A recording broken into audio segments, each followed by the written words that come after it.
ខ្លាងើពីដំណេកមុខប្រឡូកនៅក្នុងពិភពគុណវិញហើយក្រោយសំងំយកពឹសអស់រាប់ទសវត្សរ៍ឥឡូវនេះជប៉ុនបានអូសមីស៊ីលបំបង្កាយរយៈចម្ងាយឆ្ងាយរបស់ខ្លួនដែលត្រូវបានផលិតឡើងដើម្បីវាយប្រហារនាវានិងមូលដ្ឋានទ័ពរបស់សត្រូវនោះមកបង្ហាញឲ្យពិភពលោកបានឃើញហើយមីស៊ីលបំបង្កាយដែលអាចទម្លាយសំណាញ់ដៃរបស់សត្រូវដោយមិនដឹងខ្លួននេះគឺមានឈ្មោះថា THAAD-12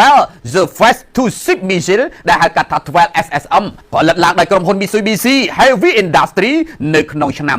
2012យោងតាមកងកម្លាំងស្វ័យការពារដីគោករបស់ជប៉ុនបានបញ្ជាក់ថាមីស៊ីលនេះអាចហោះបានចម្ងាយរហូតដល់ 1000 គីឡូម៉ែត្រនៅក្នុងល្បឿនលឿនជាងសំឡេង2 ដងកន្លះហើយមានបំពាក់ទៅដោយបច្ចេកវិទ្យាបំបង្កាយដែលធ្វើឲ្យប្រព័ន្ធរ៉ាដារបស់សត្រូវបើទោះបីជាមានភ្នែកទឹកក៏មើលមិនឃើញដែរវាត្រូវបានបង្ហាញឲ្យពិភពលោកឃើញនៅថ្ងៃទី8ខែមិថុនាអំឡុងសមយុទ្ធដែលមានឈ្មោះថា Fuji Firepower នៅក្នុងកន្លែងហ្វឹកហាត់ដែលមានឈ្មោះថា Higashi Fuji នៅក្នុងខេត្ត Shizuoka ដែលជាសមយុទ្ធបាញ់គ្រាប់ពិតដ៏ធំបំផុតលើកដំបូងរបស់កងកម្លាំងស្វ័យការពារដីគោកជប៉ុនក្នុងលក្ខខណ្ឌបើមានសង្គ្រាមផ្ទុះឡើងមីស៊ីលបំបង្កាយ 12 SSM នេះមានតួនាទីបាញ់ពន្លិចនាវាចម្បាំងនិងមូលដ្ឋានទ័ពជួរមុខរបស់សត្រូវចាប់កំណើតនៅក្នុងឆ្នាំ2012ក៏ពិតមែនប៉ុន្តែការផលិតទ្រង់ទ្រាយធំទើបតែចាប់ផ្ដើមនៅក្នុងឆ្នាំ2023តែប៉ុណ្ណោះហើយវាត្រូវបានគេរំពឹងថានឹងត្រូវដាក់ពង្រាយទៅកាន់កងវរៈសេនាធំទទួលបន្ទុកផ្នែកមីស៊ីលប្រឆាំងនាវាចម្បាំងចំនួន7មូលដ្ឋានរាប់ចាប់ពីកោះហុកកៃដូដល់ខេត្តអូ